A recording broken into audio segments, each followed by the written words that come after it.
The silence before chaos is always the loudest sound you'll never hear. In the military, they teach you about the moment when everything shifts from routine to life or death. They call it the oh shit moment. What they don't tell you is that sometimes, that moment starts with laughter. Captain Sarah Chen had no idea that joking about her call sign would save her life and change military history forever. She thought Phantom 1 was just another nickname given to the quiet sniper who seemed to disappear into shadows. She had no clue that this name would become legend, whispered in both fear and respect across 3 continents. This is not a story about war. This is a story about the moment when an ordinary soldier becomes extraordinary, when a single split-second decision creates ripples that change everything. This is about the day Sarah Chen discovered that sometimes, the ghost you think you are becomes the guardian angel others desperately need. What happened next would be talked about in military academies for decades. But, it all started with a joke, a nickname, and the sound of glass exploding into 1,000 pieces under the Iraqi sun. Sarah Chen adjusted her rifle scope for what felt like the 100th time that morning. The heat in Baghdad was already unbearable at 0800 hours, and she knew it would only get worse. From her position on the 4th floor of an abandoned office building, she could see the entire marketplace below through the shattered windows. The morning vendors were setting up their stalls, completely unaware that American forces had been watching this area for 3 weeks straight. Phantom 1, radio check, came the voice through her earpiece. Sarah rolled her eyes. That stupid nickname had started as a joke last month when Sergeant Rodriguez noticed how she seemed to vanish into thin air during training exercises. 1 minute she would be there, the next she would be gone, only to reappear in some impossible position with a perfect shot lined up. The other soldiers started calling her Phantom as a joke, but somehow it stuck. Now even command was using it officially. Phantom 1 copies, she responded, keeping her voice low. All clear on the north side. No movement in target building. The target building was a 3-story structure directly across from her position. Intelligence suggested it was being used as a meeting point for insurgent leaders. Sarah had been watching it for 6 days straight, taking shifts with other snipers, but so far they had seen nothing unusual. Just ordinary people going about their daily business in a war zone. Sarah Chen had never planned on becoming a sniper. Growing up in San Francisco, she had dreamed of becoming a teacher, maybe working with kids who needed extra help. Her parents, both immigrants from Taiwan, had worked 2 jobs each to send her to college. But September 11th changed everything for her, just like it did for thousands of other young Americans. She enlisted 3 days after graduation, much to her parents' horror.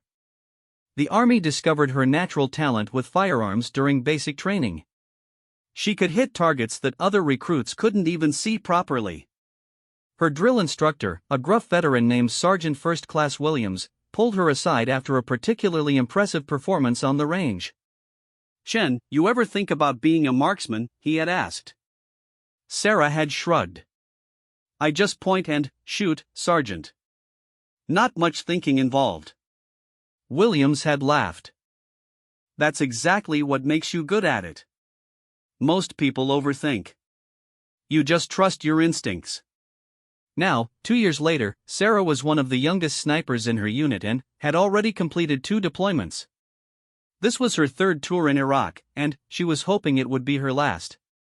Not because she was afraid or tired of the job, but because she was starting to feel like she was losing pieces of herself with each tour. Phantom 1, we have possible movement in the target building, 2nd floor, east window, came the voice of Corporal Martinez, who was positioned on a rooftop 2 blocks away. Sarah swiveled her scope toward the building. At first, she saw nothing. Then, a shadow moved behind a curtain on the 2nd floor. It was quick, barely noticeable, but it was definitely human movement. I see it, Sarah whispered into her radio. Looks like someone trying to stay hidden. Can't get a clear visual yet. The rules of engagement were crystal clear.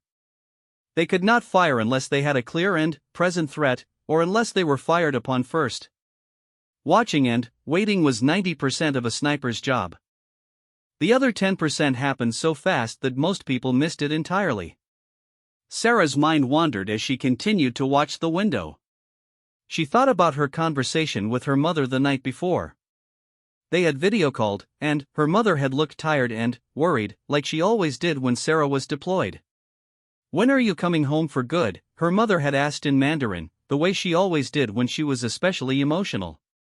"Soon, Mom," Sarah had replied, also in Mandarin. "Maybe after this tour." "You say that every time." "I know. But this time I mean it." Her mother had stared at her through the computer screen with those knowing eyes that mothers seem to have. "You are different now, Sarah. Each time you come home, you are a little more different." Sarah knew her mother was right. Each deployment changed her. She was more quiet now, more watchful. She noticed things that other people missed.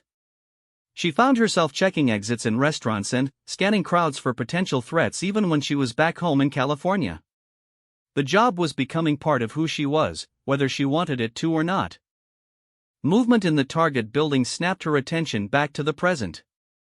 This time it was more obvious. A man appeared briefly in the window, looking out at the marketplace below. He was Middle Eastern, probably in his 30s, wearing a white shirt. But what caught Sarah's attention was the way he was looking around. It wasn't casual observation. He was scanning, checking, being careful. It was the kind of behavior that made the hair on the back of her neck stand up. "Movement confirmed," she radioed. "Adult male, appears to be conducting surveillance of the marketplace." "Copy that, Phantom 1. Continue observation." Sarah settled in for what could be a long wait. In sniper school, they had taught her that patience was the most important skill she could develop. Some operations required lying in the same position for days, waiting for the perfect shot. She had once spent 4 days in a high position in Afghanistan, eating nothing but protein bars and drinking water through a tube, waiting for a high-value target to show himself. The man in the window disappeared again, but now Sarah knew someone was definitely in that building, and they were being careful about not being seen. That usually meant they had something to hide. The marketplace below was getting busier as the morning progressed. Women in colorful headscarves browsed vegetables and fruit. Children ran between the stalls, playing games that seemed universal regardless of language or culture. Old men sat in the shade, smoking and talking. It looked peaceful, normal, like markets everywhere in the world. But Sarah knew how quickly that could change. She had seen marketplaces like this one turn into chaos in a matter of seconds. A single gunshot, an explosion, or even just someone shouting the wrong thing could send hundreds of people running in panic. In those moments, innocent people got hurt, and there was usually nothing anyone could do to stop it. "Phantom 1, Command wants you to maintain position until further notice. We may have additional intelligence coming in about that building." "Roger that," Sarah replied. She adjusted her position slightly, making sure she had the best possible angle on both the target building and the marketplace below. As she waited, Sarah thought about Sergeant Rodriguez, who had first given her the nickname Phantom. He was back home now, medically discharged after an IED explosion damaged his hearing. Before he left, he had pulled her aside. "That nickname isn't really a joke, you know," he had said. "You really do have a gift for disappearing. But, more importantly, you have a gift for seeing things that other people miss. Don't waste that." At the time, Sarah had thought he was just being dramatic. But, the more she thought about it, the more she realized he might have been right. She did notice things. Small details that others overlooked. Patterns that didn't quite fit. It was like having a sixth sense for danger. The man appeared in the window again, this time with what looked like a pair of binoculars. He was definitely watching the marketplace, and he was being methodical about it. He would focus on one section for a few minutes, then move to another section. It was the kind of systematic observation that suggested planning. Sarah's instincts were screaming at her now. Something was wrong with this picture. The man's behavior, the timing, the way he was being so careful to stay hidden while still getting a good view of the marketplace. It all added up to trouble. "I think we might have a problem," she radioed. "The subject is now using binoculars to observe the marketplace. Behavior suggests possible target reconnaissance." "Copy that." Continue observation and report any changes. Sarah zoomed in her scope, trying to get a better look at the man's face. If she could get a clear photo, intelligence might be able to identify him. But he was being careful to stay in the shadows, never fully exposing himself to her line of sight. Then, she saw something that made her blood run cold. The man raised his hand to his ear, the universal gesture of someone talking on a radio or phone. He was communicating with someone, probably giving them information about the marketplace. The pieces of the puzzle suddenly clicked into place in Sarah's mind. A man conducting systematic surveillance of a crowded marketplace, being careful to stay hidden, and now communicating with unknown parties. This wasn't just suspicious behavior. This was pre-attack reconnaissance. "Command, I believe we have an imminent threat," Sarah said, her voice steady despite the adrenaline now coursing through her veins. "Subject is conducting detailed surveillance and is now in communication with unknown parties. This has all the hallmarks of pre-attack planning." There was a pause before Command responded. "Phantom 1, are you certain? We need to be absolutely sure before we take any action." Sarah watched the man continue his systematic observation of the marketplace. Her training kicked in, and she began mentally cataloging everything she was seeing. The man's position gave him a perfect view of the entire marketplace. He had been observing for at least 15 minutes, which was plenty of time to identify optimal target locations. The fact that he was now communicating suggested coordination with other individuals. But, most importantly, her instincts were screaming at her that something terrible was about to happen. And, in her experience, those instincts were rarely wrong. "I'm certain, Command. We need to clear that marketplace now." The next few seconds would determine whether she was a paranoid soldier seeing threats that weren't there, or whether she was about to save dozens of innocent lives. Either way, there was no going back from this moment. Sarah Chen, callsign Phantom 1, was about to discover that sometimes being a ghost means being the only one who can see the danger that everyone else is blind to. The radio crackled with tension as Command processed Sarah's assessment. She could hear multiple voices in the background, people discussing her report, weighing options, calculating risks. But, while they debated, the man in the window continued his systematic surveillance, and Sarah's gut feeling that something terrible was about to happen only grew stronger. "Phantom 1, stand by for instructions," came the eventually reply from Command. Sarah wanted to scream. Stand by meant wait. Wait while potentially dozens of innocent people went about their morning shopping, completely unaware that someone might be planning to hurt them. She had been in situations like this before, where military bureaucracy and rules of engagement meant that obvious threats couldn't be addressed until it was too late. Through her scope, Sarah could see a young mother with two small children browsing fruit at a stall directly below the target building. The woman was probably about Sarah's age, with kind eyes and a gentle way of interacting with her kids. One of the children, a little girl who couldn't have been more than 5 years old, was tugging on her mother's dress, probably asking for some kind of treat. It was exactly the kind of scene that made Sarah remember why she had enlisted in the first place. These weren't just random people in a foreign country. They were mothers and children, fathers and grandparents, people just trying to live their lives in peace. People who deserved to feel safe when they went to buy groceries for their families. The man in the window raised his hand to his ear again, speaking into what Sarah now was certain was a radio or phone. His conversation lasted longer this time, almost 2 minutes. When he finished, his behavior changed. Instead of the systematic scanning he had been doing before, he now seemed to be focusing on specific areas of the marketplace. Areas where the crowds were thickest. Sarah's training had taught her to recognize the signs of an impending attack, and everything she was seeing fit the pattern perfectly. First came reconnaissance, then communication with handlers or other attackers, then final target selection. The next step would be the attack itself. "Command, I'm seeing escalated behavior from the subject," Sarah reported, keeping her voice calm despite the urgency she felt. "He's now focusing on high-density crowd areas. I believe we are looking at final target selection phase." "Phantom 1, we understand your concern, but we need more concrete evidence of a threat before we can authorize any action." Sarah closed her eyes for a moment, fighting down her frustration.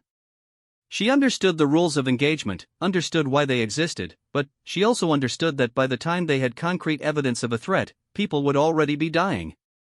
She opened her eyes and refocused her scope on the target building. The man was no longer visible in the window, but that didn't mean he was gone. It probably meant he was moving to a different position or preparing for whatever came next. Movement in target building has ceased, Sarah reported. Subject no longer visible in east window. That's when Sarah heard something that made every nerve in her body stand at attention. It was faint, barely audible even with her enhanced hearing protection, but it was definitely there. The sound of engines. Multiple engines, getting closer. She quickly swiveled her scope to scan the streets approaching the marketplace. At first she saw nothing unusual, just the normal traffic of a Baghdad morning.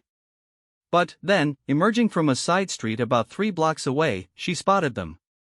2 vehicles moving in formation, heading directly toward the marketplace. The vehicles were nondescript, the kind of civilian cars that could blend in anywhere. But they were moving with purpose, and their timing was too perfect to be coincidental.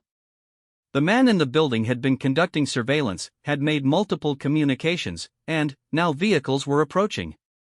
Sarah had seen this pattern before. Command, I have 2 vehicles approaching the marketplace from the northeast. Timing is consistent with coordinated attack pattern. Phantom 1, can you identify the vehicles? Are they displaying any obvious threat indicators? Sarah zoomed in on the lead vehicle. It was a white sedan, probably 10 years old, with 2 people visible in the front seats. The passenger appeared to be holding something in his lap, but she couldn't make out what it was from this distance. The second vehicle was a dark SUV with tinted windows, making it impossible to see inside. 2 civilian vehicles, white sedan and dark SUV. Cannot clearly identify occupants or cargo, but formation and timing suggest coordination. The vehicles were now less than 2 blocks from the marketplace, moving at a steady pace that would put them at the market in less than 2 minutes. Sarah's mind raced through the possibilities. Best case scenario, these were just ordinary people going about their business, and her instincts were wrong. Worst case scenario, these vehicles contained bombs or armed attackers, and dozens of innocent people were about to die. But there was a middle scenario that scared Sarah even more. What if she was right about the threat, but command decided not to act until it was too late? What if she had to sit here and watch an attack happen because bureaucracy and rules prevented anyone from taking action? The white sedan turned the corner and entered the marketplace area. Sarah could see the driver clearly now through her scope. He was young, probably early 20s, with an intense expression on his face. But what caught Sarah's attention was his eyes. She had seen that look before, in Afghanistan. It was the look of someone who had already decided to die. Command, lead vehicle has entered marketplace perimeter. Driver displaying behavior consistent with suicide attack preparation. Request immediate clearance to engage. Phantom 1, negative on engagement. We still don't have confirmation of hostile intent. Sarah watched in horror as the white sedan slowly made its way into the heart of the marketplace, weaving between vendors and shoppers. The driver was looking around, scanning, just like the man in the building had been doing. He was selecting his target. The dark SUV had stopped at the edge of the marketplace, positioning itself to block one of the main exit routes. Sarah realized with growing dread that this was starting to look like a coordinated attack designed to maximize casualties by preventing escape. She thought about the young mother with 2 children she had seen earlier.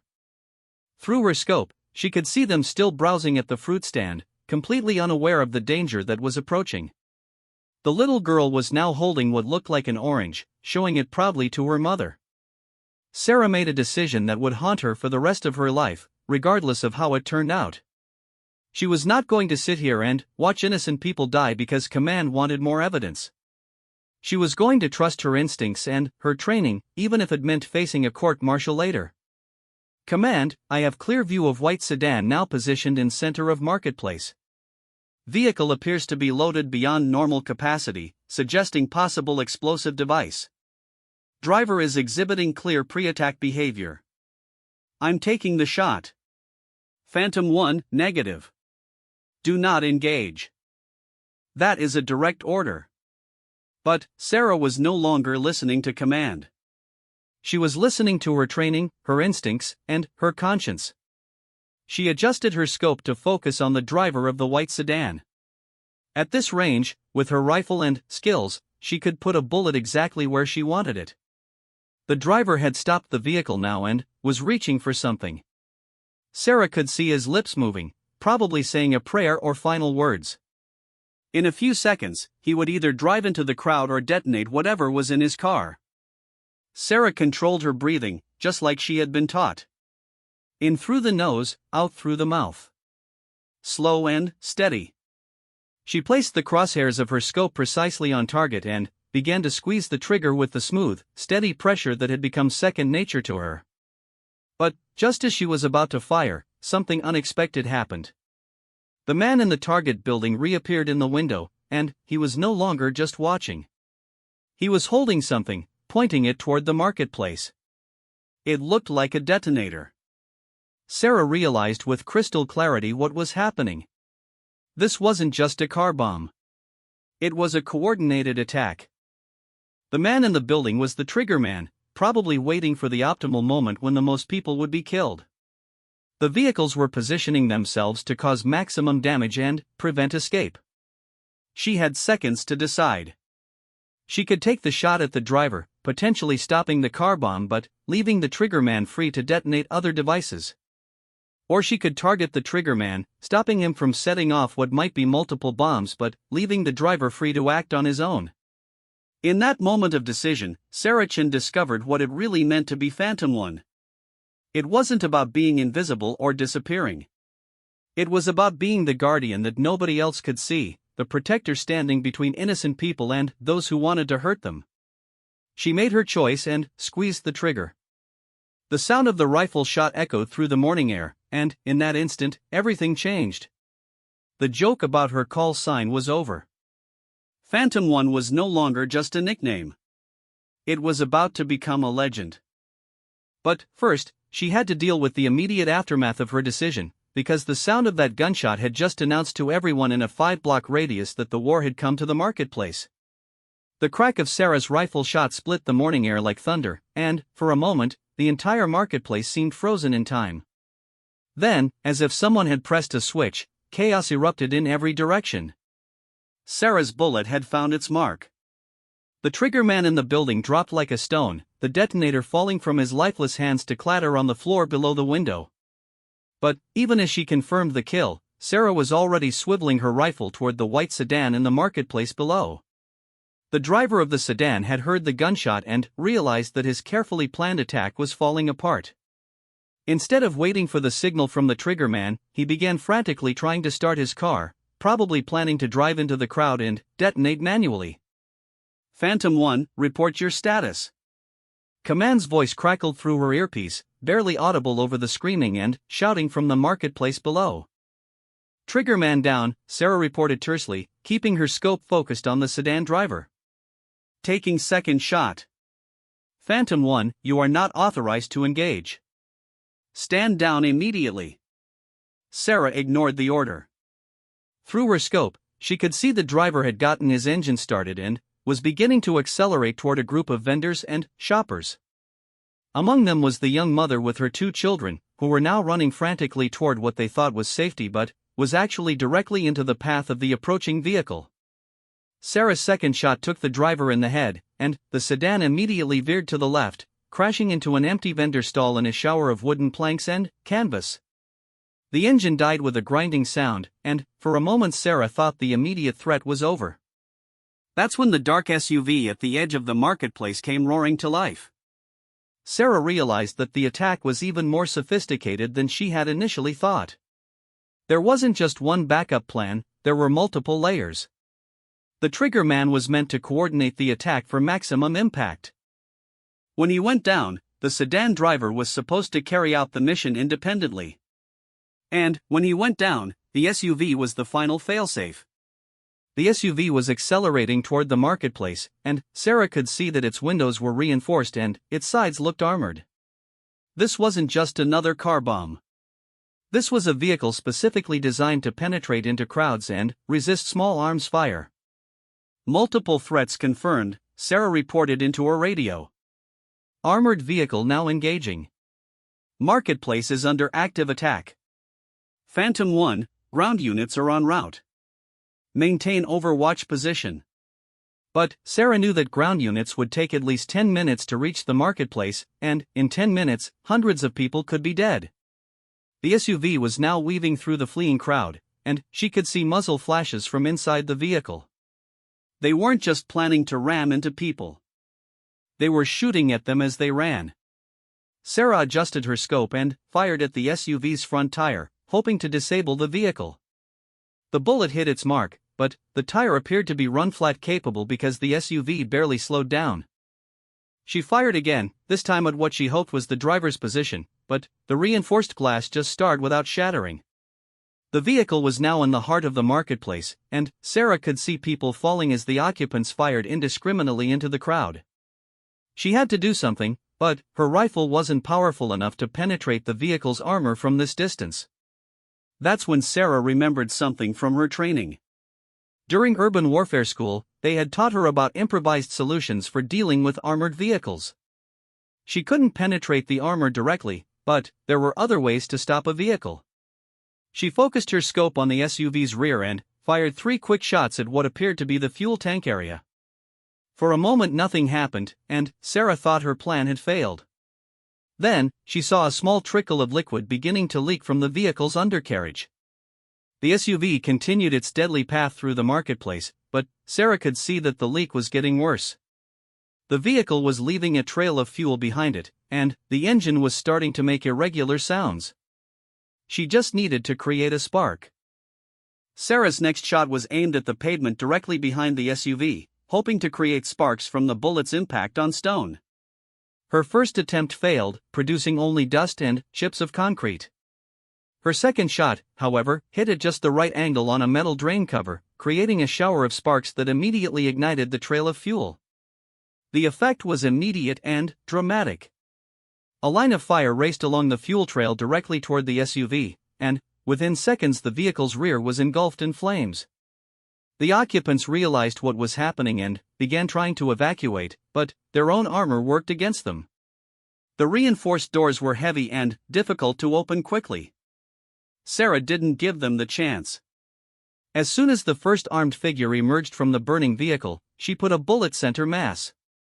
The second attacker managed to get out and take a few steps before Sarah's next shot dropped him. The third and final occupant never made it out of the vehicle. The SUV continued to burn, sending a column of black smoke into the Baghdad sky. Around the marketplace, people were slowly emerging from whatever cover they had found, looking around in shock and disbelief. The entire attack, from Sarah's first shot to the final burning vehicle, had lasted less than 4 minutes. Phantom 1, ground units are approaching your position. Be prepared for friendly forces in your area. Copy that, Sarah responded, but she kept her scope trained on the scene below. In her experience, attacks like this often had additional elements that only revealed themselves after the primary assault was over. She was right to be cautious. As people began cautiously returning to the marketplace to check on victims and survey the damage, Sarah spotted movement in a building 2 blocks away from her original target. It was just a flash of light reflecting off glass, but it was enough to tell her that someone with optics was watching the scene. Possible overwatch position identified, Sarah reported. Building approximately 400 meters southwest of Marketplace. Someone is observing the aftermath. Can you identify the threat level? Sarah studied the building through her scope. The reflection had come from a third-floor window, and, as she watched, she caught another glimpse of what was definitely glass or a scope lens. Someone was up there, and they were using optical equipment to watch the marketplace. But more concerning was what Sarah realized about the position. From that building, an observer would have a perfect view not only of the marketplace but also of the route that ground forces would use to approach the scene. If there were additional attackers in that building, they would be able to ambush the responding troops. Command, the observer position has clear view of approach routes for ground forces. Recommend extreme caution for responding units. Understood. Can you neutralize the threat? Sarah calculated the distance and wind conditions. 400 meters was well within her effective range, but she would need to be absolutely certain that she was engaging a legitimate threat before taking the shot. The rules of engagement were clear, even in a situation like this. She focused her scope on the window where she had seen the reflection. For several minutes, she saw nothing. Then, slowly, a figure became visible behind the glass. It was a man with what appeared to be a rifle, and he was aiming toward the street where American forces would approach. I have visual confirmation of armed hostile in overwatch position, Sarah reported. Subject is armed and positioned to engage responding forces. You are cleared to engage. Sarah's shot shattered the window and found its target. The figure in the building dropped out of sight, and Sarah could see the rifle fall from the window to the street below. But she continued to watch the building carefully, because in her experience, where there was one sniper, there were often others. Her patience was rewarded when a second figure appeared at a different window, also armed and, apparently trying to determine what had happened to his partner. Sarah's follow-up shot eliminated this threat as well. 2 hostiles neutralized in overwatch position, she reported. Building appears clear. Below in the marketplace, Sarah could finally see American ground forces arriving on scene. They moved carefully, professionally, securing the area and beginning to treat the wounded. From her elevated position, Sarah could see that while there were injuries from people falling and running in panic, her intervention had prevented the mass casualties that the attackers had planned. The young mother with 2 children that Sarah had been watching was sitting on the ground near the fruit stand, holding her daughters close. They were all crying, but they were alive and appeared uninjured. Seeing them safe made every risk Sarah had taken worth it. Phantom 1, excellent work. Maintain your position until we can secure the scene and confirm no additional threats. Copy that, Command. As Sarah continued her overwatch, she realized that something fundamental had changed for her. This wasn't just another mission or another successful engagement. This was the moment when she truly understood what her call sign meant. Phantom 1 wasn't about being invisible or ghost-like. It was about being the guardian that nobody could see, the protector who stood watch in the shadows. It was about being willing to make the hard decisions that others couldn't or wouldn't make, even when those decisions might cost her career or her freedom. But, most importantly, it was about understanding that sometimes, being a ghost meant being the most real thing standing between innocent people and those who wanted to hurt them. Sarah Chen had found her true calling, and it had nothing to do with the jokes her fellow soldiers used to make about her disappearing act. From now on, when people heard the call sign Phantom 1, they would know they were talking about someone who had saved dozens of lives with nothing but skill, courage, and the willingness to trust her instincts when everyone else told her to wait for orders. The aftermath of the marketplace incident unfolded like a complex military operation in reverse. Where there had been chaos and gunfire minutes before, now there was the methodical work of investigation, evidence collection, and damage assessment. Sarah maintained her overwatch position for another 2 hours, watching as military police, intelligence officers, and explosive ordnance disposal teams combed through the scene below. The white sedan had indeed been packed with explosives, enough to kill everyone within a 50-meter radius and severely injure people much further away. The bomb disposal team found additional charges in the SUV, along with enough ammunition to sustain a prolonged firefight. In the target building where Sarah had killed the triggerman, they discovered sophisticated communications equipment and detailed surveillance notes about the marketplace's daily patterns. What they found in the Overwatch building was even more disturbing. The 2 men Sarah had killed were part of a larger cell that had been planning multiple coordinated attacks across Baghdad. Maps and photographs found in their possession showed at least 6 other potential targets, including a school and a hospital. Phantom 1, this is Colonel Matthews, came a new voice through Sarah's earpiece. She recognized the name as her battalion commander, someone she had never spoken to directly before. I need you to report to my office as soon as you're relieved from your position. Sarah felt a knot form in her stomach. Speaking directly to the battalion commander right after disobeying direct orders was never a good sign. She had known there would be consequences for her actions, but she had hoped that the successful outcome might mitigate whatever punishment was coming. Roger that, sir, she replied. 20 minutes later, Sarah was walking through the corridors of the heavily fortified command center, still carrying her rifle and wearing her combat gear. Other soldiers she passed looked at her with a mixture of curiosity and respect. Word traveled fast in military units, and everyone knew that Phantom 1 had just pulled off something extraordinary. But Sarah also noticed some looks that weren't so positive. She caught whispered conversations that stopped when she approached, and saw a few superior officers whose expressions suggested they weren't pleased with her decision to disobey orders. Colonel Matthews' office was spartanly decorated, with just a flag, a few commendations on the wall, and a desk covered with reports and maps. The colonel himself was a thin, intense man in his 50s who had the look of someone who had seen too many young soldiers make costly mistakes. "Have a seat, Chen," he said without looking up from the report he was reading. Sarah sat at attention, her rifle across her knees, and waited. In the military, you didn't speak to superior officers unless they asked you a direct question. Colonel Matthews finally looked up from his paperwork and studied Sarah with sharp gray eyes. "Do you understand why you're here?" "I assume it's because I disobeyed direct orders during the marketplace incident, sir." "That's part of it," the colonel agreed. "You were specifically told not to engage, and you fired multiple shots anyway. In most circumstances, that would be grounds for immediate court-martial." Sarah kept her expression neutral, but inside she felt her heart racing. A court-martial could mean the end of her military career, possible imprisonment, and disgrace that would follow her for the rest of her life. However, the colonel continued, there are some mitigating circumstances we need to discuss. First, tell me in your own words why you decided to disobey direct orders. Sarah had been thinking about this question for the past 2 hours, and she had decided to be completely honest, regardless of the consequences. "Sir, my training and instincts told me that innocent people were about to be killed, and that waiting for additional confirmation would mean that by the time we acted, it would be too late to save lives. I made the judgment call that the potential loss of innocent life outweighed the importance of following the rules of engagement." "And what if you had been wrong?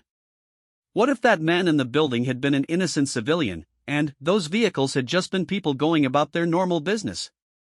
Sarah had thought about this too. "Then, I would have killed innocent people, sir, and I would have deserved whatever punishment the military and the civilian courts decided to give me. But I was confident in my assessment of the situation." Colonel Matthews nodded slowly. "The intelligence teams have spent the last 2 hours going through everything we found at those locations." "Do you want to know what they discovered?" "Yes, sir." "The trigger man you killed first was Mahmoud al-Rashid, one of the most wanted bomb makers in Iraq. We've been trying to find him for 6 months.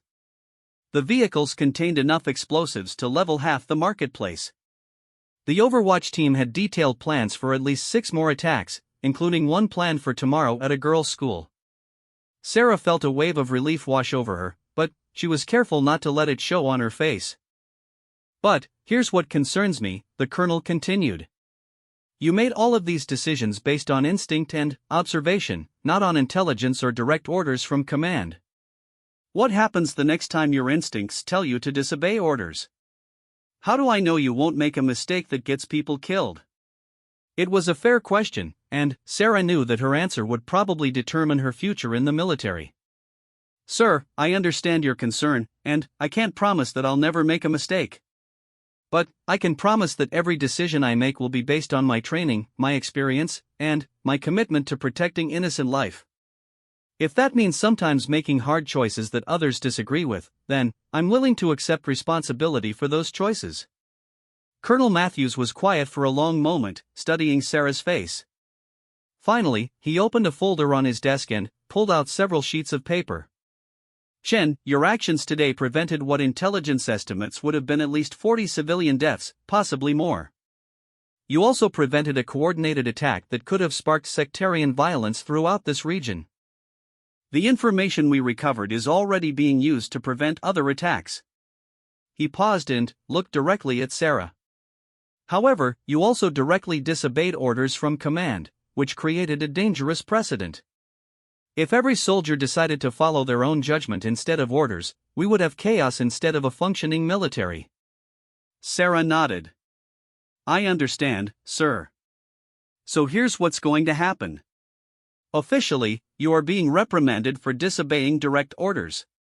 This reprimand will be noted in your permanent record. Unofficially, you are being recommended for the Bronze Star with V device for valor, and you are being transferred to a special operations unit where soldiers with your particular skills and judgment can be more effectively utilized. Sarah blinked in surprise. This was not what she had been expecting at all. Sir, I'm not sure I understand. Chen, what you demonstrated today wasn't just good marksmanship or tactical awareness. You demonstrated the ability to see a complex threat that others missed, make quick decisions under pressure, and execute a plan that saved lives. Those are exactly the skills that special operations units need. The colonel handed Sarah a folder containing her new orders. You'll be transferring to Task Force Phoenix next week.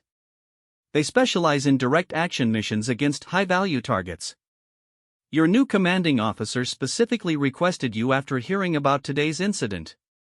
Sarah opened the folder and scanned the orders. Task Force Phoenix was one of the most elite units in the military, composed of soldiers from all branches who had demonstrated exceptional skills in combat. Getting assigned to such a unit was usually the result of years of exemplary service, not a single incident. Sir, why are they interested in me specifically? Because they need someone who can see threats that others miss, and who has the courage to act on incomplete information when lives are on the line. What you did today showed that you have both of those qualities. Colonel Matthews stood up, indicating that the meeting was over. Chen, you have a gift. Today you used that gift to save lives, even when it meant risking your career. That's exactly the kind of soldier we need in the fight against terrorism. As Sarah left the colonel's office, her mind was spinning with the implications of what had just happened. In the space of a few hours, she had gone from facing potential court-martial to being recruited for special operations. But, more than that, she was beginning to understand that her journey as Phantom One was just beginning. The marketplace incident hadn't been the end of her story. It had been the beginning of something much bigger. Walking through the base, Sarah noticed that other soldiers were looking at her differently now. Word had spread about what had happened, and there was a new kind of respect in their eyes. She was no longer just the quiet sniper who seemed to disappear during training exercises. She was the soldier who had trusted her instincts and saved dozens of lives. That evening, Sarah called her mother to tell her about the day's events. She couldn't share the classified details, but she could tell her mother that she was being transferred to a new unit and that she was proud of the work she was doing. You sound different, her mother said in Mandarin. Stronger. More sure of yourself. I think I'm finally starting to understand why I'm here, Mom, Sarah replied. I'm starting to understand what I'm supposed to be doing. Her mother was quiet for a moment. Just promise me you'll be careful. I know you're doing important work, but you're still my daughter. I promise, Mom. I'll be careful. But I also promise that I'm going to keep doing this work, because I think I'm good at it, and I think it matters. After the call, Sarah sat on her bunk and thought about everything that had happened. The young mother with her 2 children was probably at home now, safe with her family, never knowing how close they had come to tragedy. The girls' school that would have been attacked tomorrow would open normally, with children laughing and learning instead of running for their lives. Those were the victories that mattered. Not the medals or commendations or special assignments, but the lives that continued because someone had been willing to make the hard choice when it counted. Phantom One was no longer just a nickname. It was becoming a legend, and Sarah Chen was just beginning to understand what that meant. 6 months after the marketplace incident, Sarah Chen found herself lying in a different kind of hiding spot, on a rooftop in Syria, watching a compound through her scope at 3 a.m. Task Force Phoenix had been everything Colonel Matthews had promised and more. The missions were more complex, the stakes were higher, and the enemy was more sophisticated. But Sarah had thrived in this environment. The callsign Phantom One had followed her to the new unit, but now it carried weight that extended far beyond her original squad. Intelligence officers would request Phantom One specifically for missions that required what they called intuitive threat assessment. Other special operations teams would ask for Phantom 1 when they needed Overwatch that could think independently and make split-second decisions. But tonight's mission was personal in a way that Sarah hadn't expected. Phantom 1, this is Phoenix Control, came the voice through her earpiece. Target building is confirmed to contain Rashid al-Mahmoud, brother of the bomb maker you eliminated in Baghdad. Intelligence indicates he's taken over his brother's operations and is planning revenge attacks against American forces. Sarah adjusted her scope focus on the compound below. It was a typical Middle Eastern residential building, 3 stories with a flat roof and a small courtyard. From the outside, it looked completely innocuous. But intelligence suggested that inside was one of the most dangerous bomb makers in the region, someone who had been responsible for at least 15 attacks against coalition forces. I have clear view of target building, Sarah reported. No visible activity at this time. Copy that. Ground team is 15 minutes out. Your mission is to provide overwatch and eliminate any threats that attempt to escape or reinforce. Sarah settled in for what could be a long night. The ground team would assault the building and attempt to capture Rashid alive, if possible. Sarah's job was to make sure that nobody got away who might pose a threat to the mission or to innocent people later. As she waited, Sarah thought about how much had changed since the marketplace incident. She had completed 7 missions with Task Force Phoenix, each one more complex than the last. She had prevented 3 terrorist attacks, eliminated 12 high-value targets, and saved countless lives. But, more importantly, she had developed a reputation within the special operations community as someone who could see patterns and threats that others missed. The other members of her unit had started calling her the Ghost because of her ability to remain undetected in any environment and her uncanny knack for being in exactly the right place at exactly the right time. But Sarah knew that what made her effective wasn't supernatural ability. It was the combination of training, instinct, and the willingness to trust her judgment even when others disagreed. Movement in the target building caught her attention. A figure appeared briefly in a second-floor window, barely visible for more than a second. But, in that brief moment, Sarah saw something that made her pulse quicken. The figure had been holding what appeared to be a rifle, and, more importantly, the person had been scanning the surrounding rooftops in a methodical way that suggested professional training. Phoenix Control, possible sentry identified in target building, 2nd floor. Subject appears to be armed and conducting counter-surveillance. Copy that, Phantom 1. Ground team is aware and adjusting approach accordingly. Sarah continued to watch the building, but the figure didn't reappear. However, she did notice other subtle signs of activity. Lights moving inside rooms, shadows changing position, and what might have been the sound of multiple voices, though she couldn't be certain from this distance. Her instincts told her that the people in this building were aware that they were being watched, and that they were preparing for trouble. The question was whether they were planning to run, fight, or do something else entirely. The answer came sooner than Sarah expected. Instead of waiting for the ground assault, figures began emerging from the building. But they weren't trying to escape. They were spreading out around the compound in defensive positions, setting up what appeared to be an ambush for the approaching ground team. Phoenix Control, I count at least 6 individuals taking defensive positions around target building. They appear to be preparing an ambush.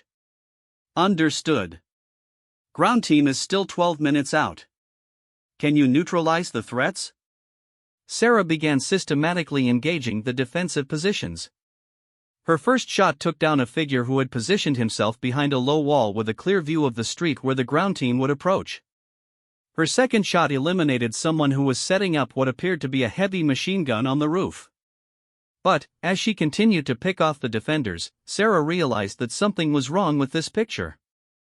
The people she was shooting weren't behaving like typical insurgents or terrorists. Their movements were too professional, their positioning was too sophisticated, and their equipment was too advanced. Phoenix Control, these targets are displaying advanced tactical training. This doesn't match the profile for typical bomb-making cell. Continue mission as planned, Phantom 1. Intelligence indicates high-value target is in that building. Sarah's fourth shot took down another defender, but, as she swiveled her scope to look for the next threat, she saw something that made her blood freeze. In a window on the third floor of the building, barely visible in the darkness, she caught a glimpse of someone who definitely didn't belong in a terrorist bomb-making facility. It was a child, probably no more than 10 years old, looking out at the chaos with wide, terrified eyes. Phoenix Control, I have visual confirmation of non-combatant in target building. Child visible on third floor. That doesn't match our intelligence, Phantom 1. Are you certain? Sarah zoomed in her scope and confirmed what she had seen. There was definitely a child in that building, and, now that she was looking more carefully, she could see what appeared to be at least one adult civilian as well.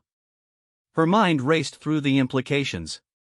Either their intelligence was wrong and this was an innocent family being attacked by mistake, or this was a much more complex situation where terrorists were using civilians as human shields.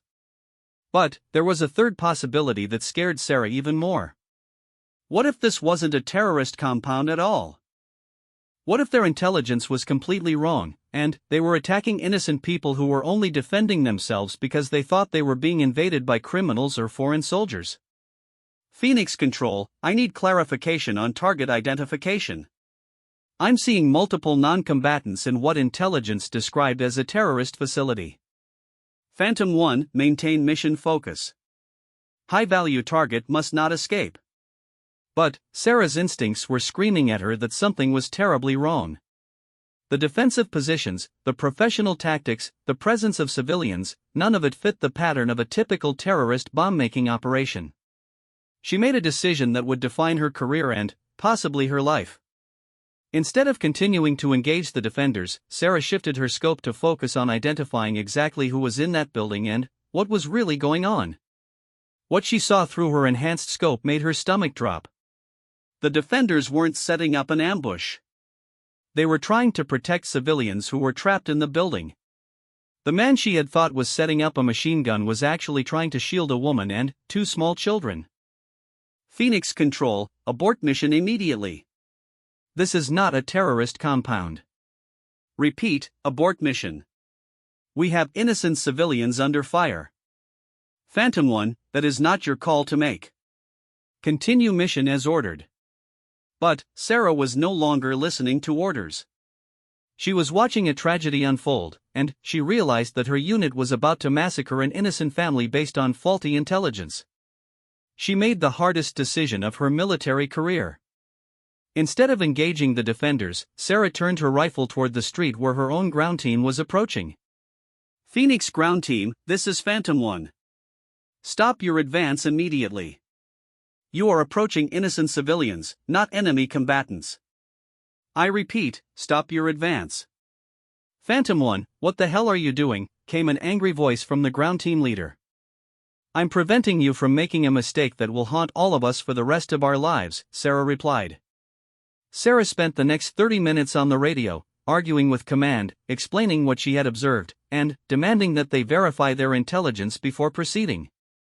Eventually, a rapid intelligence review confirmed what Sarah had suspected. The building contained a Syrian army officer and his family who had been mistakenly identified as terrorists due to faulty human intelligence from a compromised source. The mission was officially aborted, and the Syrian officer was eventually contacted through diplomatic channels to resolve the situation. No shots were fired by the ground team, no innocent people were killed, and a major international incident was avoided. But Sarah knew that her career with Task Force Phoenix was probably over. She had once again disobeyed direct orders, and this time there hadn't been a successful outcome to justify her actions. She had simply prevented a tragedy from occurring. 2 days later, Sarah found herself in another commander's office, this time facing General Patricia Williams, the commanding officer of all special operations forces in the region. Captain Chen, the general began, you seem to have a talent for making decisions that your superior officers disagree with. Yes, ma'am. I seem to have that problem.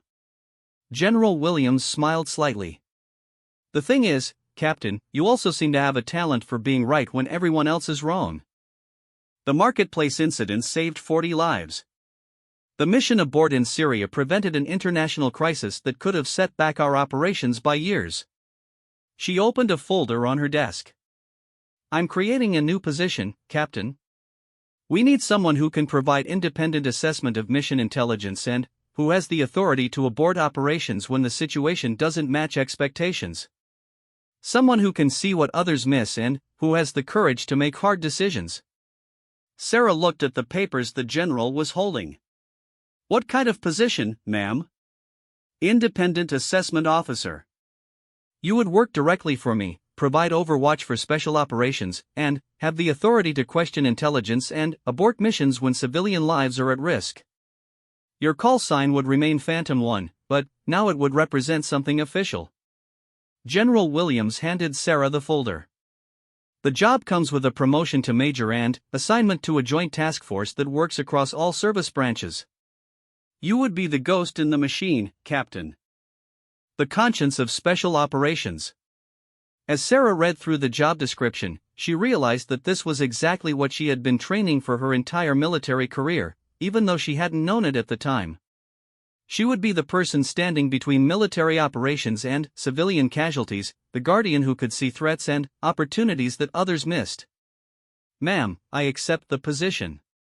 5 years later, Major Sarah Chen, call sign Phantom 1, had become a legend in the special operations community. She had prevented 17 potential civilian casualty incidents, identified and stopped 12 terrorist attacks, and saved hundreds of lives through her unique combination of tactical skill and moral courage. When young soldiers in sniper school heard the story of Phantom 1, they learned about more than just marksmanship and tactics. They learned about the importance of trusting their instincts, the courage to make hard decisions, and the responsibility that comes with the power to take life or save it. The marketplace incident had started as a joke about a quiet soldier who seemed to disappear. But it had become the foundation of a career built on the principle that sometimes, being invisible means being the most important person in the room. Sarah Chen had found her true calling, and the world was a safer place because Phantom 1 was watching over it, ready to act when others couldn't see the danger coming.